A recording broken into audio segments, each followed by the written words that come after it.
मित्रों, 20वें दिन पुतली ज्ञानवती सिंहासन से निकलकर राजा भोज के समक्ष खड़ी हो गई और बोली, हे राजन, मैं 20वीं पुतली ज्ञानवती हूँ। मैंने अपने राजा विक्रमादित्य का वो ज्ञान देखा है जो ज्ञानियों को भी ज्ञान की भाषा सिखाता था। अगर तुम वास्तव में इस रहस्यमयी सिंहासन पर बैठना चाहते हो तो पहले यह साबित करो कि तुम हमारे राजा विक्रमादित्य की तरह ज्ञानवान हो। और राजा ने एक बार दो ज्ञान पंडितों को ऐसा ज्ञान सिखाया कि उनका सारा जोश ठंडा पड़ गया। ऐसा क्या हुआ था, जानने के लिए हमारी इस कहानी को अंत तक जरूर सुनें तथा सब्सक्राइब कमेंट करके बेल आइकन दबाना न भूलें और हाँ, शेयर अवश्य करें।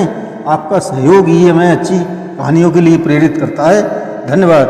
नमस्कार, मैं रणवीर सिंह लोटस एंटरटेनमेंट में आपका हार्दिक स्वागत करता हूँ। मित्रों, 20वें दिन 20वीं पुतली ज्ञानवती सिंहासन से निकलकर राजा भोज के सामने आकर खड़ी हो गई और बोली, राजन, मैं 20वीं पुतली ज्ञानवती हूँ। पहले मुझसे राजा विक्रमादित्य की एक कहानी सुनो, फिर सिंहासन पर बैठने का निर्णय करना। यह कहानी राजा विक्रमादित्य की कला से संबंधित है। फिर उस पुतली ने कहानी सुनानी शुरू की। एक दिन राजा विक्रमादित्य ध्यान लगाने के लिए वन में गए।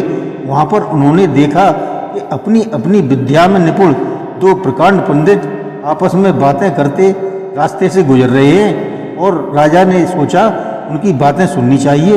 उन्होंने अदृश्य होने वाले काष्ठ को घिसकर माथे पर तिलक लगाया और क्षण भर में ही अदृश्य होकर पंडितों के पास जा पहुँचे।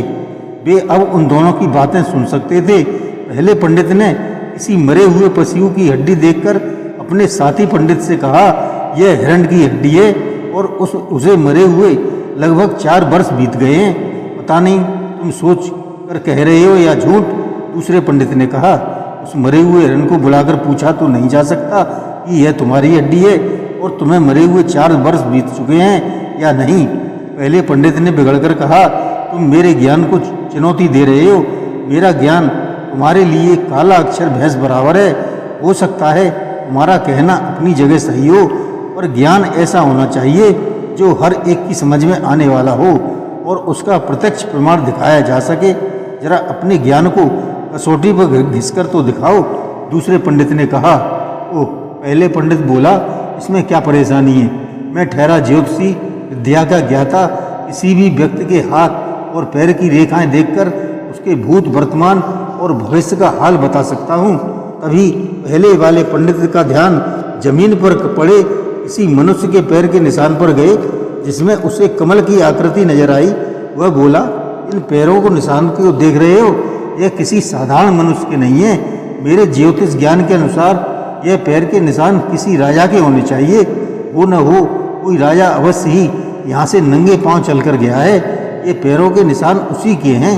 उसने अपने साथी को साथ लिया और उन पैरों के निशान का अनुसरण करता हुआ आगे चल दिया।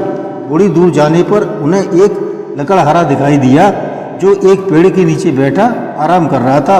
उसके पास उसके द्वारा काटी गई लकड़ियां बिखरी पड़ी थी। ज्योतिषी ने लकड़हारे के पास पहुंचकर पूछा, क्यों भाई, तुम यहाँ कब से काम कर रहे हो? क्या तुमने इधर से किसी भी मनुष्य को गुजरते हुए देखा है? मैं तो यहाँ दिन निकलने से पहले ही पहुँच गया था। मनुष्य तो क्या, मैंने किसी जानवर को भी यहाँ आते जाते हुए नहीं देखा है। लकड़हारे की बातें सुनकर ज्योतिषी सोच में पड़ गया।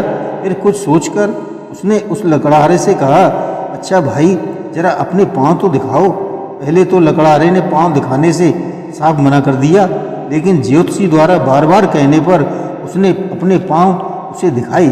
उसके पाँवों के नीचे कमल की आकृति बनी हुई थी। ज्योतिषी यह देखकर बड़ा हैरान हुआ कि ऐसा कैसे हो सकता है। ज्योतिषी ज्ञान के अनुसार तो ऐसे पांव राजा के होने चाहिए। ज्योतिषी के मित्र ने भी लकड़हारे के पांव में बनी आकृतियों को देखा। वह इस बात से संतुष्ट हुआ कि पैरों के निशान के आधार पर उसके ज्ञानी मित्र ने वैसा पांव ढूंढ लिया। उसने कहा, अब तुम इस बात को सिद्ध करो कि यह कमल आकृति वाला पांव युक्त मनुष्य कोई राजा ही है। ज्योतिषी सोच में पड़ गया। उसने लकड़हारे से अनेक प्रश्न पूछे।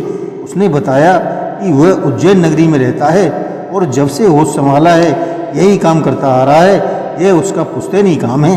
लकड़हारे का उत्तर सुनकर ज्योतिषियों का चेहरा उतर गया।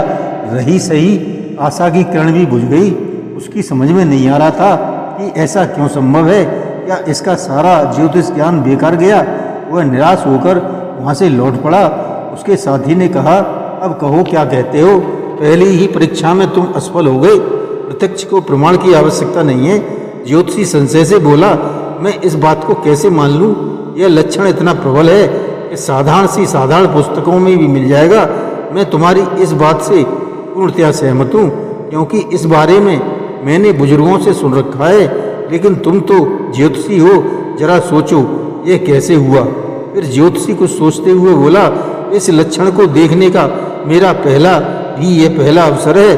पुस्तक के ज्ञान के आधार पर मैंने ऐसा कहा था, लेकिन अब सोचता हूँ कहीं पढ़ा हुआ ज्ञान झूठा तो नहीं। प्रमाण के लिए मैं एक पाँव और देखना चाहता हूँ। यदि उस पाँव में अलग लक्षण मिले तो मैं समझूंगा कि पुस्तकीय ज्ञान सब झूठा है, ज्योतिषी विद्या भी झूठी है।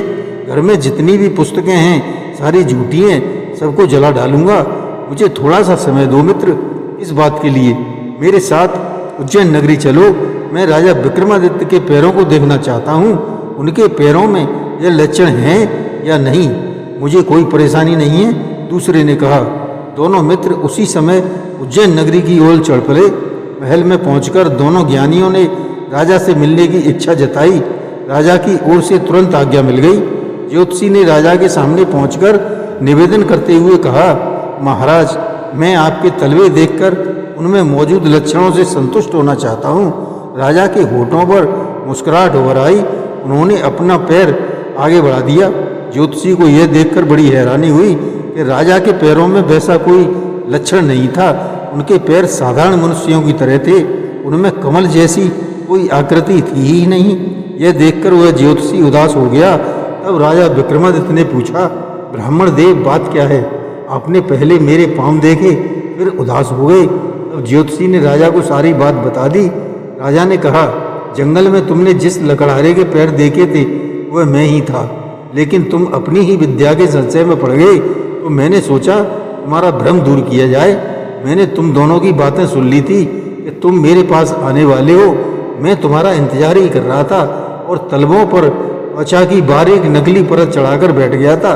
तुम्हारा ज्ञान अधूरा है ब्राह्मण देवता, क्योंकि जिनका ज्ञान पूरा होता है उन्हें परीक्षणों की कोई आवश्यकता ही नहीं पड़ती। यह कहानी सुनाकर पुतली ज्ञानवती ने कहा, हो राजा भोज, क्या तुमने कभी इस तरह किसी ज्ञानी को ज्ञान दिया है? यदि हाँ, तो आप इस सिंहासन पर बैठने के अधिकारी हो। पुतली की बात सुनकर राजा भोज उस दिन भी निराश होकर महल में लौट गए। जय श्री कृष्ण।